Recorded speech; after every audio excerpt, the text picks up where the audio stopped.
itu nggak akan bisa dapetin Mas Emran. Saya pernah merebut ibu kandungnya. Makin yakin bahwa Monica adalah ninja pink itu. Kansa semakin yakin bahwa Monica adalah ninja pink yang pernah menyerangnya. Dugaannya sangat kuat karena tiba-tiba Monica memiliki kekuatan yang melebihi kekuatan seorang laki-laki saat mendorong tubuh Kansa hingga terjatuh. Dan jika Monica adalah ninja pink, berarti Monica yang telah mencuri kalung-kalung berlian ibu-ibu arisan, termasuk Bu Elva yang sebelumnya sempat viral di media sosial. Mereka memutuskan untuk menggeledah apartemen Monica dan mencari kalung-kalung berlian itu dan melaporkan Monica ke kantor polisi. Sayangnya rencana mereka diketahui oleh Puspa. Puspa pun menelpon Monica dan memberitahunya bahwa Fatan dan Kansa sedang menuju apartemennya untuk menggeledah dan mencari kalung-kalung berlian yang Monica curi. Monica, Pak Darto, dan Bu Elva panik. Monica tidak mau membusuk di dalam penjara sehingga dia hendak membuang kalung-kalung itu ke dalam kloset. Tentu saja Bu Elva tidak setuju. Kalung berlian itu terlalu mahal dan berharga untuk dibuang. Pak Darto memiliki ide untuk membungkusnya ke dalam kantong kresek dan mengikatnya dengan tali di luar pagar balkon. Mereka pun aman karena Fatan dan Kansa tidak menemukan apa yang mereka cari di dalam apartemen. Ketika Fatan dan Kansa hendak pulang, Kansa melihat kantong plastik berwarna hitam yang tergantung di balkon unit apartemen Pak Darto. Mereka memutuskan untuk kembali dan mengambil kantong itu.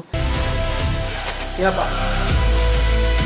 Sayangnya hal itu terlihat oleh Monica. Monica telah terlebih dahulu mengganti isi kantong plastik itu dengan gorengan. Fatan dan Kansa kembali pulang dengan tangan hampa. Funi terus merajuk tentang gosip hubungan gelap antara Emran dengan Kansa. Emran menenangkan Funi. Saat ini Funi dan Sultan adalah prioritas utama bagi Emran. Mendengar hal itu, Funi sangat lega dan bahagia. Mau kamu ngabdi ke... Dia akan menuruti apapun perintah Emran tanpa membantahnya untuk menunjukkan bahwa dia bisa menjadi istri yang terbaik untuk Emran. Funi membuatkan kopi dan memijit Emran sesuai dengan permintaan Emran. Di kayak apapun juga posisi Kansa nggak akan pernah tergantikan. Tetapi sayangnya di dalam hati Emran tetap bersikukuh untuk mengejar cinta Kansa. Emran hanya bersandiwara di depan Funi bahwa dia sudah mulai luluh pada Funi. Secara diam-diam Emran akan tetap berusaha untuk mendapatkan Kansa dan meninggalkan Funi. Dan aku nggak akan mau sama kamu. Kamu tahu aku masih cinta sama kamu. Emran menemui Kansa di kampus.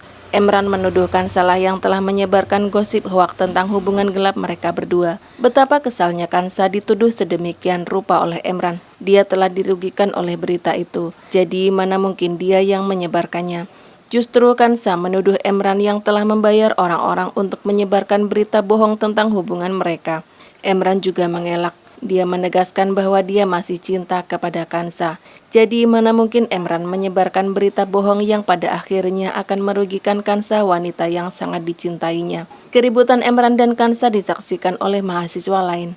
Mereka merekam kejadian itu dan mulai menghujat Emran dan Kansa. Mereka mengatakan bahwa Emran dan Kansa tidak tahu malu. Di saat istrinya Emran sedang menjaga anak mereka di rumah, secara diam-diam Emran malah berselingkuh dengan kakak iparnya sendiri di kampus. Emran pura-pura tidak terima Kansa difitnah oleh mereka. Emran pun berkelahi hingga akhirnya Emran babak belur. Kansa tidak tega melihat Emran terluka. Dia pun mengobati Emran.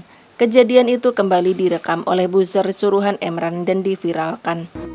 Sampai kapanpun lo itu nggak akan bisa dapetin Mas Emran. Hingga pada akhirnya seorang ibu-ibu menghampiri Funi yang sedang jalan-jalan di taman bersama dengan Sultan dan Bu Rara untuk menunjukkan berita yang sedang viral. Funi syok dan kecewa melihat Kansa mengobati Emran dan Emran menatap wajah Kansa dengan begitu dalam. Funi tidak terima. Dia akan tetap melabrak Kansa dan tidak akan membiarkan Kansa merebut Emran darinya. Sampai kapanpun Funi akan tetap mempertahankan Emran karena Funi sangat mencintai Emran dan tidak mau kehilangan Emran. Apalagi kini mereka telah memiliki Sultan. Funi tidak akan membiarkan Sultan kehilangan sosok papa dalam hidupnya.